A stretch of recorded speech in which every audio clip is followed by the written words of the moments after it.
Yesus akan terus memimpin kita melalui Roh Kudus hingga kita memperoleh kehidupan kekal di sorga.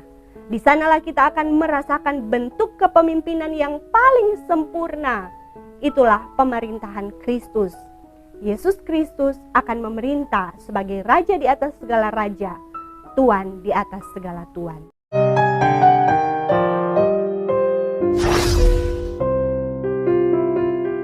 Shalom, damai di hati. Berjumpa lagi dengan saya, Pendeta Priska Waluko. Kita akan merenungkan firman Tuhan. Kali ini terambil dalam Perjanjian Lama, dalam kitab Keluaran pasal 18 ayat 13 sampai 27. Sebelum membaca dan merenungkan firman, mari kita berdoa. Bapa di sorga, Bapa kami yang maha baik, kami memuji dan memuliakan Dikau untuk kasih setiamu yang tidak pernah berkesudahan bagi kami. Kesempatan yang indah kembali Engkau beri, kami hendak membaca dan merenungkan firman-Mu. Roh Kudus tolonglah kami, supaya kami boleh mengerti memahami firman, terlebih melakukannya dalam ketaatan. Hamba yang terutus di saat ini berserah, biarlah Tuhan pakai, boleh menjadi saluran berkat bagi banyak orang.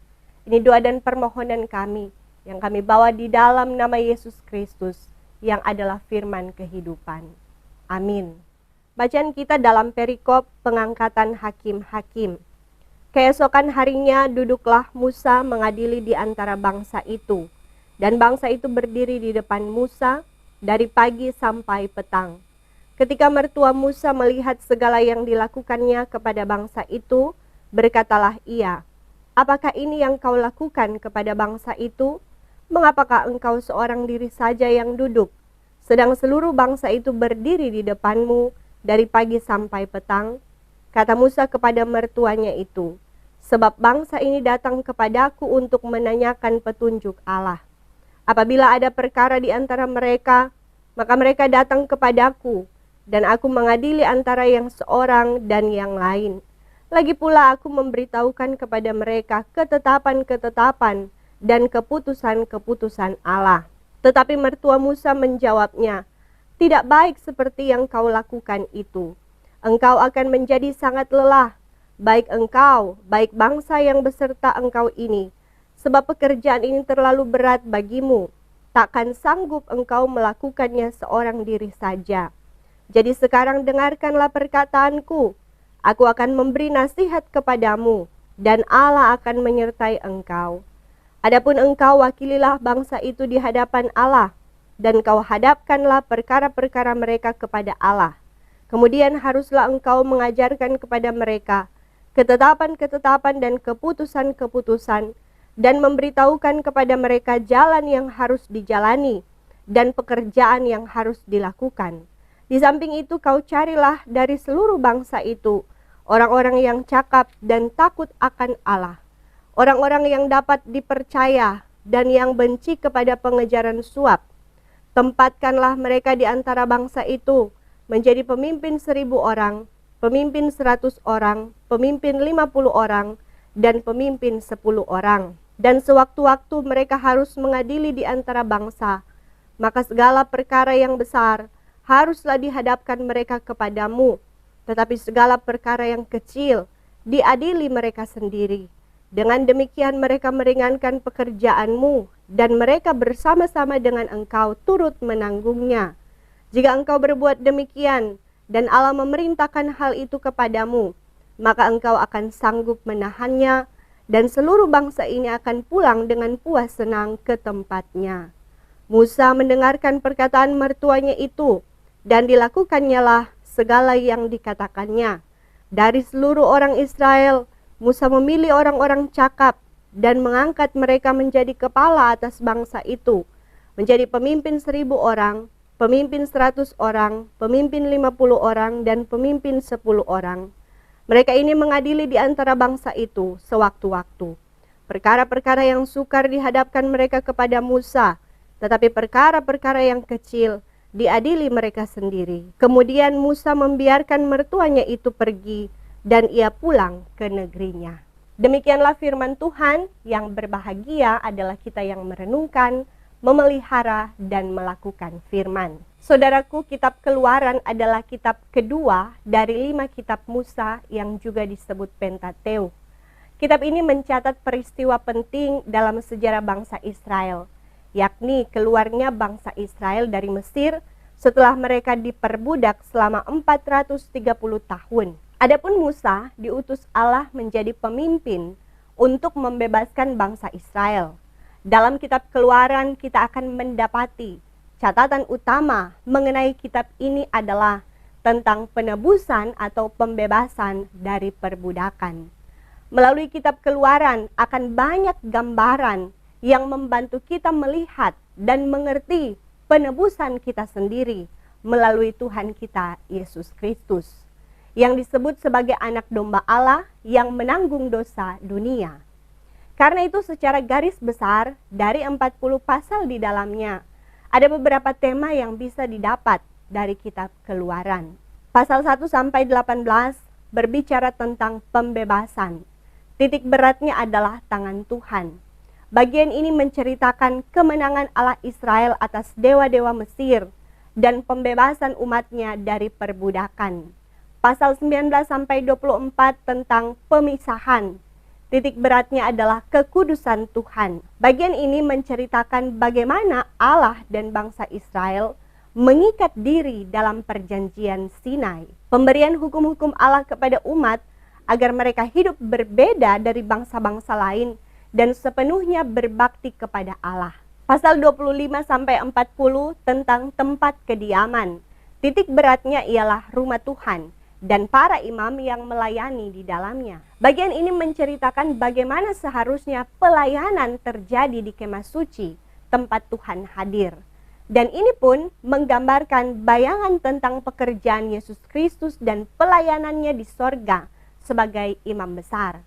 Saudara, bacaan kita di saat ini masuk dalam bagian tema pertama tentang pembebasan. Pasal 18 diawali dengan tersebarnya kabar tentang terbebasnya bangsa Israel dari Mesir di bawah kepemimpinan Musa. Kabar ini pun sampai kepada Yitro, mertua Musa. Karena itu, Yitro pun mengunjungi Musa di padang gurun dengan membawa serta istri dan anak-anak Musa. Setelah mendengar kesaksian Musa akan pertolongan Tuhan atasnya dan bangsa Israel, Yitro pun memuliakan Allah dan mempersembahkan korban bakaran kepada Allah. Kita tahu Yitro adalah seorang imam di Midian, sehingga Yitro bisa mempersembahkan korban dan makan bersama dengan Harun dan tua-tua Israel di hadapan Allah. Ayat 13 bacaan kita menceritakan kisah keesokan harinya setelah Yitro datang.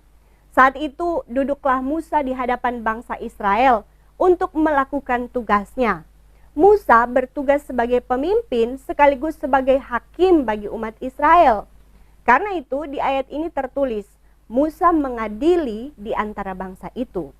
Saudara, tercatat dalam Bilangan 1 ayat 45 sampai 46 bahwa jumlah orang Israel yang disensus oleh Musa di padang gurun adalah 603.550 orang laki-laki berusia 20 tahun ke atas. Jumlah ini belum termasuk laki-laki berusia 20 tahun ke bawah, belum termasuk istri dan anak-anak dari laki-laki yang sudah menikah.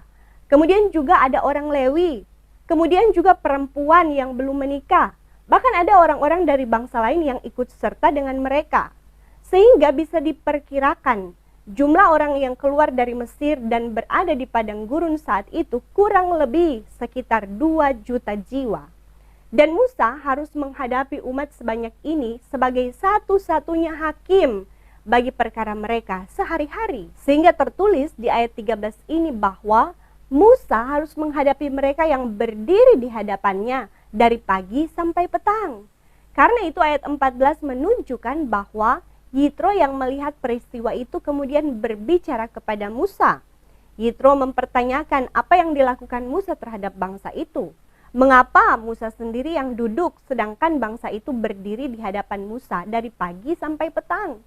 Ayat 15 dan 16 merupakan jawaban Musa sekaligus menjelaskan bahwa bangsa itu datang kepadanya untuk meminta petunjuk Allah apabila ada perkara di antara mereka yang terjadi. Maka Musa menyelesaikan perkara mereka menurut ketetapan dan keputusan Allah. Ayat 17 dan 18 merupakan teguran yang Yitro berikan kepada Musa untuk kebaikan Musa, atau bisa disebut kritik yang membangun. Teguran atau kritik Yitro adalah saat ia berkata, "Tidak baik seperti yang kau lakukan itu." Tetapi bukan hanya sampai di situ. Yitro menjelaskan apa yang tidak baik dari hal itu, yaitu Musa tidak akan sanggup melakukan pekerjaan ini seorang diri. Karena pekerjaan ini jika dilakukan seorang diri akan sangat melelahkan, baik untuk Musa tetapi juga bangsa Israel. Karena lelah, keputusan yang dibuat bisa tidak efektif dan bangsa Israel bisa jatuh sakit karena berdiri seharian di padang gurun saat menunggu perkaranya diadili Musa. Karena itu ayat 19-22 merupakan nasihat yang diberikan Yitro kepada Musa. Saudara, dalam nasihat Yitro ada sebuah penekanan yang tertulis. Dengarkanlah perkataanku, aku akan memberi nasihat kepadamu dan Allah akan menyertai engkau. Di sini kita melihat bahwa melalui nasihat Yitro ini Allah menyatakan penyertaannya kepada Musa.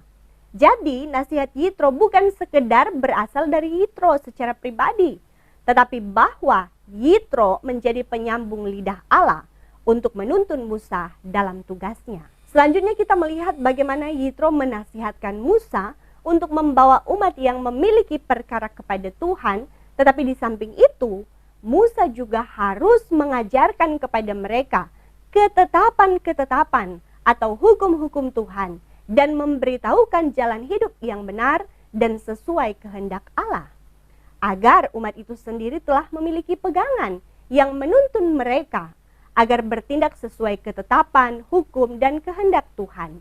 Itu berarti perkara di antara umat pun akan berkurang karena masing-masing mulai mengetahui mana yang baik dan mana yang tidak baik, mana yang boleh dan mana yang tidak boleh. Meskipun begitu, tidak bisa dipungkiri bahwa suatu perkara tetap bisa terjadi di antara umat. Karena itu ayat 21, Yitro menyarankan Musa untuk mengangkat hakim-hakim agar memimpin atas 1.000 orang, atas 100 orang, 50 orang, dan 10 orang. Untuk perkara yang ringan akan diselesaikan oleh hakim-hakim di mana perkara itu terjadi.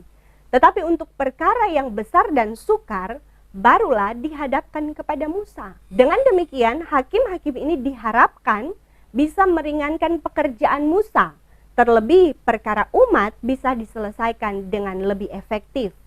Karena itu, Yitro memberi saran berupa syarat atau kriteria dari para hakim yang akan diangkat oleh Musa. Kriterianya adalah hakim-hakim itu harus pertama-tama cakap dan takut akan Allah, dapat dipercaya, dan benci terhadap suap. Maka ayat 24 dan 25 menunjukkan bahwa Musa melakukan nasihat mertuanya.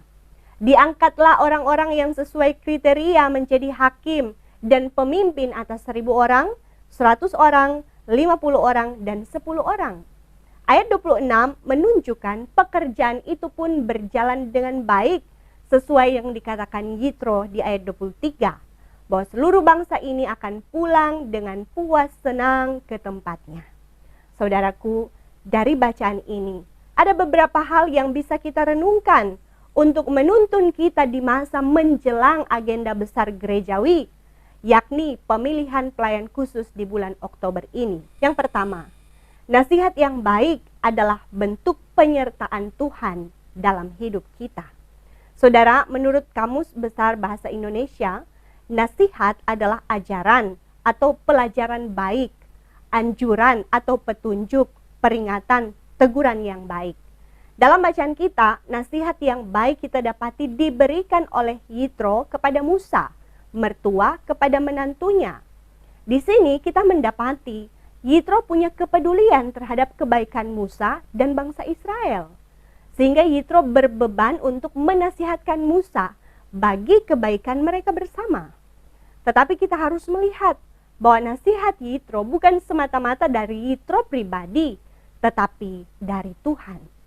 Yitro dipakai Tuhan untuk menyatakan kehendak Tuhan bagi Musa. Saudara, dalam kehidupan kita, adakah kita pernah dinasehati sesama kita? Dari renungan ini kita belajar bahwa ada kalanya Tuhan memakai sesama kita untuk menasehati kita. Nasihat itu bisa datang dari orang tua kita, rekan sepelayanan kita, hamba-hamba Tuhan, atau bahkan dari anggota jemaat kita. Mari bersyukur jika kita dinasehati, dikritik, ditegur. Itu dilakukan justru untuk kepentingan kita atau kebaikan banyak orang. Nasihat yang baik pasti diberikan bersamaan dengan saran yang membangun kita. Jangan merasa rendah atau tidak terima saat dinasehati sesama, karena mungkin merasa kedudukan kita lebih dari yang menasehati. Kita merasa lebih pintar dari yang menasehati dan sebagainya. Lihatlah bagaimana Musa.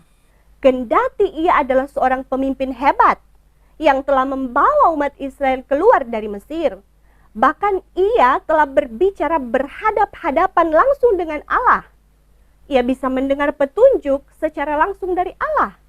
Tetapi saat Yitro menasehatinya, tidak ada penolakan sama sekali dari Musa. Musa tidak merasa direndahkan ataupun tersinggung saat Yitro menasehati dia dengan lumayan keras, saudara.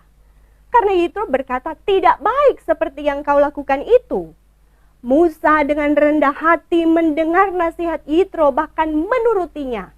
Saudara, Musa mampu menerima nasihat mertuanya karena Musa tahu bahwa nasihat Yitro pun berasal dari Tuhan. Ia menyadari bahwa Tuhan bisa memakai Yitro untuk menyatakan kehendaknya. Karena itu, bagi kita pun, mari jika dalam pelayanan kita, dalam pekerjaan kita, ada kalanya kita dikritik dan dinasehati. Asalkan nasihat atau kritik itu membangun kita, membangun persekutuan untuk kebaikan bersama, terimalah itu dengan sukacita. Lihatlah itu sebagai bentuk penyertaan Tuhan bagi kita dalam tugas tanggung jawab kita. Jangan lupa bahwa kita punya penasihat yang ajaib dalam kita menjalani hari-hari kita di dalam dunia ini. Nasihatnya bisa kita dapati dalam setiap firman Tuhan di dalam Alkitab. Karena itu, mari setia merenungkan firman Tuhan sebagai bentuk kedengar-dengaran kita pada nasihat Tuhan kita, Sang Penasihat ajaib. Yang kedua, pemimpin yang mendoakan dan mengajar jemaat. Saudaraku, melalui bacaan ini pun kita diingatkan untuk peduli dengan keadaan orang-orang yang kita layani. Secara khusus bagi kita yang dipercayakan tanggung jawab pelayanan sebagai pelayan khusus. Pelayan harus peduli dengan kesejahteraan anggota jemaatnya, yang terutama dalam hal membawa jemaat di hadapan Tuhan di setiap doa kepada Tuhan.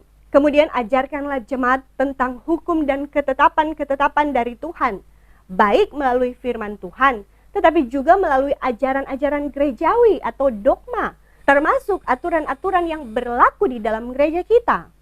Sehingga jemaat pun akan semakin terbangun dalam iman, tetapi juga dalam jiwa militan terhadap gereja di mana ia bernaung. Dengan meyakini bahwa Tuhan telah memakai gereja untuk menyatakan kehendaknya agar terwujud pemerintahan Kristus melalui gerejanya. Sebagai warga Gemim, kita tentu bersyukur atas anugerah Tuhan melalui hari ulang tahun ke-87 Gemim Bersinode yang jatuh pada 30 September yang baru lewat. Bersyukurlah saudara, karena gereja ini dalam kepemimpinannya juga sudah melakukan firman, sebagaimana dalam bacaan kita di saat ini, yakni kepemimpinan yang dilakukan secara bersama-sama atau kita sebut kolektif kolegial, yang tergambar dalam pelayanan mulai dari aras sinode, aras wilayah, aras jemaat, hingga di kolom-kolom. Ini semua menggambarkan sebagaimana kepemimpinan hakim-hakim atas 1000 orang, 100 orang, 50 orang, hingga 10 orang. Karena itu mari, baik pemimpin maupun jemaat, sama-sama setia kepada Tuhan yang memakai gereja ini sebagai wadah terjadinya kesaksian, persekutuan, dan diakonia, agar iman kepada Kristus Sang Kepala Gereja pun bertumbuh dan semakin kokoh. Yang ketiga, kriteria pemimpin sesuai kehendak Tuhan. Saudaraku, dalam bacaan ini kita semakin diperlengkapi secara khusus dalam memilih pelayan khusus, baik di Kolom tetapi juga di Kompel Kabipra di semua aras. Sebagaimana kriteria hakim-hakim yang Yitro sarankan kepada Musa, yakni pilihlah orang yang cakap dan takut akan Allah, dapat dipercaya dan benci kepada pengejaran suap. Kriteria-kriteria ini pun menjadi beberapa kriteria dalam pemilihan pelayan khusus di gereja kita ini. Saudara, dari kriteria di atas, kita dapati perlunya kualitas pemimpin yang dilihat dari 3 aspek. Aspek spiritual, aspek sosial, dan aspek moral. Aspek spiritual adalah yang terutama dicari dari seorang pemimpin atau pelayan, yaitu cakap dan hidup takut akan Tuhan. Kata cakap menurut Kamus Besar Bahasa Indonesia berarti sanggup melakukan sesuatu, pandai atau mahir, tangkas dan cekatan. Saudara, cakap dalam bacaan kita disejajarkan dengan takut akan Tuhan. Ini berarti orang yang takut akan Tuhan pastilah orang yang cakap. Dalam kitab Amsal kita dapati tentang permulaan hikmat adalah takut akan Tuhan. Dengan demikian kita simpulkan cakap di sini sama artinya dengan berhikmat, saudara. Karena orang yang takut akan Tuhan pastilah berhikmat. Mari kita memilih pelayan yang telah nampak hidupnya takut akan Tuhan. Bukan sekedar cakap, pandai, punya kedudukan, punya kekayaan. Tetapi yang terutama ia harus hidup takut akan Tuhan atau berhikmat. Sehingga ia telah terkenal saleh, rajin beribadah, rajin berdoa dan mencintai firman. Setia dalam pekerjaan pelayanan gereja dan menjauhi larangan Tuhan atau berhikmat. Orang yang demikianlah yang pasti Tuhan kehendaki menjadi pemimpin yang melayaninya. Kemudian aspek sosial. Pemimpin haruslah dapat dipercaya oleh umat. Pilihlah pemimpin yang berintegritas. Ia bisa membuat keputusan dengan baik dan benar, sehingga jemaat bisa puas senang, sebagaimana yang dialami bangsa Israel dalam bacaan kita. Orang yang demikian juga sudah bisa terlihat dari cara hidupnya di jemaat dan masyarakat. Saat ia mampu bersosialisasi dengan baik, menjadi berkat bagi sesama, bisa berbaur dengan lingkungan tanpa dicemarkan oleh lingkungan. Jika lingkungannya masih jauh dari kesan baik, kehadirannya bisa membawa pengaruh yang baik bagi lingkungannya. Dan yang terakhir, aspek moral. Seorang pemimpin yang tidak cinta uang, bahkan benci dengan praktek suap. Pemimpin yang demikian pastilah berintegritas dan jujur. Tidak mudah dibujuk untuk melakukan kejahatan. Ia tidak berat ke kiri atau ke kanan, tetapi punya pendirian atau berprinsip. Yang ia lakukan pastilah untuk kepentingan dan kebaikan jemaat. Bahkan ia bisa berkorban hanya untuk mendatangkan keadilan dan kesejahteraan bagi jemaatnya. Saudaraku, pilihlah pemimpin yang bermoral baik seperti ini, yang tidak mendahulukan kepentingan pribadi dan kelompok, tetapi justru mau mendahulukan kepentingan jemaat, tidak mencari keuntungan, tetapi justru rela berkorban dalam pelayanan. Tidak hanya mau menerima, tetapi justru rela memberi. Saudaraku, teladan pemimpin terbaik kita tidak lain kita dapati di dalam Tuhan Yesus Kristus yang adalah pemimpin agung kita. Ketaatannya kepada Allah, sehingga ia rela datang ke dunia menjadi sama dengan manusia. Kerendahan hatinya, sehingga ia sekalipun Allah tetap mengambil rupa hamba. Kasihnya sehingga mencari manusia yang terhilang, dan pengorbanannya sehingga ia mati di kayu salib untuk keselamatan kita. Bahkan saudara, Yesus akan terus memimpin kita melalui Roh Kudus hingga kita memperoleh kehidupan kekal di sorga. Di sanalah kita akan merasakan bentuk kepemimpinan yang paling sempurna. Itulah pemerintahan Kristus. Yesus Kristus akan memerintah sebagai Raja di atas segala raja, Tuan di atas segala tuan. Tuhan Yesus memberkati kita untuk melakukan firman-Nya. Terimalah berkat Tuhan. Tuhan akan menjaga keluar masukmu dari sekarang dan sampai selama-lamanya. Amin. Sampai jumpa, saudara.